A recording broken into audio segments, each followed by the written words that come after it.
Hello and welcome back to the channel. Please subscribe to the channel so you don't miss out on our daily breaking and trending news. Like, share, and comment as well. PDP crisis. Heavens won't fall if RU resigns today. Bode George. Former Deputy National Chairman of the People's Democratic Party PDP, Chief Bode George, on Thursday warned that PDP risks losing the 2023 elections if its national chairman, Senator Iyorchia Ayu, fails to resign. George said this at a press conference in Lagos. The PDP leader, who noted that Evans won't fall if Ayu resigns from office, insisted that the vote of confidence passed on the national chairman at the NEC meeting does not hold water. He warned the party's presidential candidate Alhaji Atiku Abubakar not to take PDP leaders and members from southern Nigeria for granted, saying, "Our party must do the needful now. Anything else will be suicidal." His words, with 2 weeks to the commencement of campaign season, that we believe will usher in a People's Democratic Party PDP government into Aso Rock in 2023. Unfortunately, I am compelled to address a clear and present danger that might thwart this window of opportunity afforded the PDP. Our party, the PDP, is at the precipice of a dangerous, looming crisis if pending critical issues are not urgently addressed. Party unity and inclusiveness of all members are ingredients to a viable strategy for our election victory. Pitiably, some of our leaders are directly or indirectly responsible for the present crisis in the party because of their flawed personal interests, which are targeted at disrupting the unity of our great party.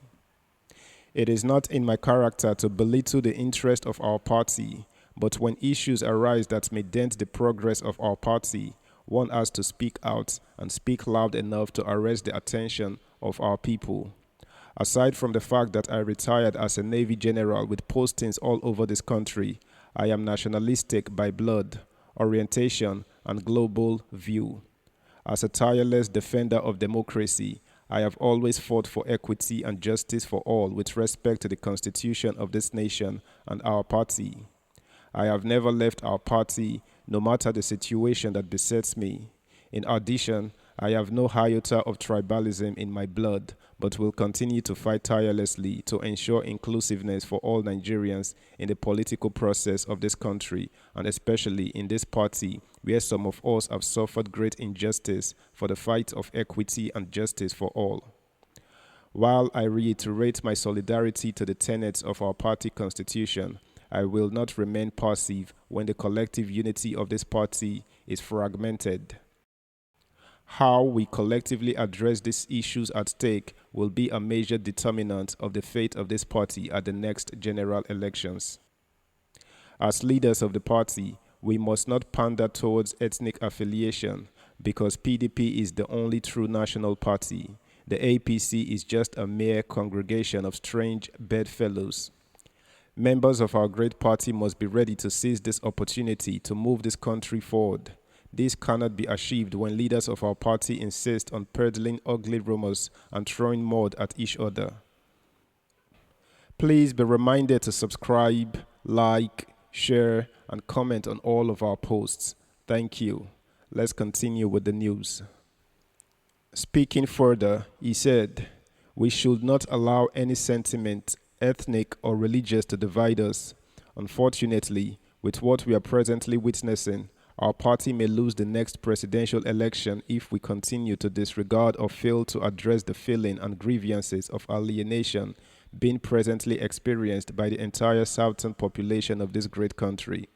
If this issue is dismissed, we cannot expect votes from them. We should be seen to pursue noble causes and not ethnic agenda.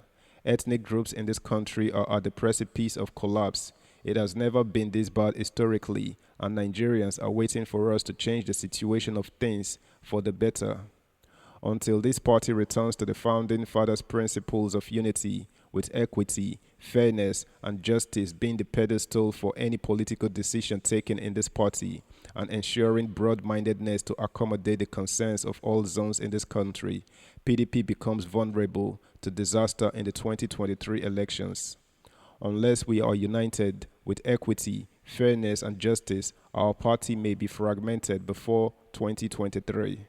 In May this year, we elected our presidential candidate in the person of Alhaji Atiku Abubakar, setting aside the principle of rotation as enshrined in the constitution of our party in the interest of peace and unity of our party.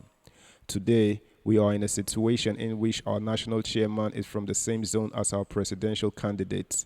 Some people are insisting that there is nothing wrong with this present arrangement. Some have argued that this happened during Chief Olusegun Obasanjo's administration, where the candidate and the national chairman were from the same zone. Let the truth be told. There are remarkable differences in the scenario then and now. Then we had the leader of the party, who was then a sitting president from the south, and the candidate was from the north. In addition, the national chairman, Dr. Ahmadu Ali, was then on his way out. Today, we have no sitting president from our party in Aso Villa, so that argument falls flat. We need to stop playing games and being zombified. Let me summarize the genesis of the current crisis. As envisaged by the founding fathers of our party, there are 6 top positions in our country: President, Vice President, Senate President, Speaker of the House of Representatives, Secretary to the Government of the Federation (SGF), and National Chairman of the party. Presently, we are not in government, therefore, we only control 3 of these 6 positions, namely presidential, vice presidential candidates, and national chairman. I remember Dr. Iyorchia Ayu said pointedly that if the presidential candidate emerges from the north, he would resign for a new national chairman to emerge from another zone before the presidential campaign starts. The other 3 positions are futuristic. It is only when we win the elections that we will fill these positions, namely the Senate President, the Speaker, and the Secretary to the federal government. As a result of the need to have inclusiveness, oneness, and togetherness, it does not make any political sense for the presidential candidate and the national chairman to come from the same zone. Now, we have a situation in which some elders are saying it does not matter. Can we go into the election with Alhaji Atiku Abubakar and Dr. Iyorchia Ayu from the same zone leading our national campaign? This will be an affront, an impunity, and an insult to the electorate and party members from the South. Dr. Ayu promised openly before the presidential primary in May to resign if the presidential candidate emerges from the North. So why has he refused to honor his words? Why is he reneging? What is driving his reluctance not to resign? We are promising Nigerians that when we get to government, every tribe will have a say in government. But now, how do we want Nigerians to trust us when we cannot fulfill a simple promise? Our national chairman made a pledge, and in such a short time, he has broken the pledge. Our party members from the South are now asking the following questions patently. Have we thrown our integrity to the dogs?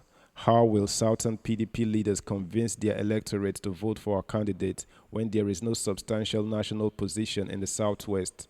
How can we go into the election season with this type of division and expect to win the February 25th presidential election? Unless we are united, unless we have fairness, equity, and justice in our system, the party and the country are heading nowhere. I am not a soothsayer, but I have traversed the length and breadth of our country and have learned so much politically. What I have predicted above will come to pass unless reason prevails and we apply the brake immediately. That's it, guys. Catch y'all soon. Bye.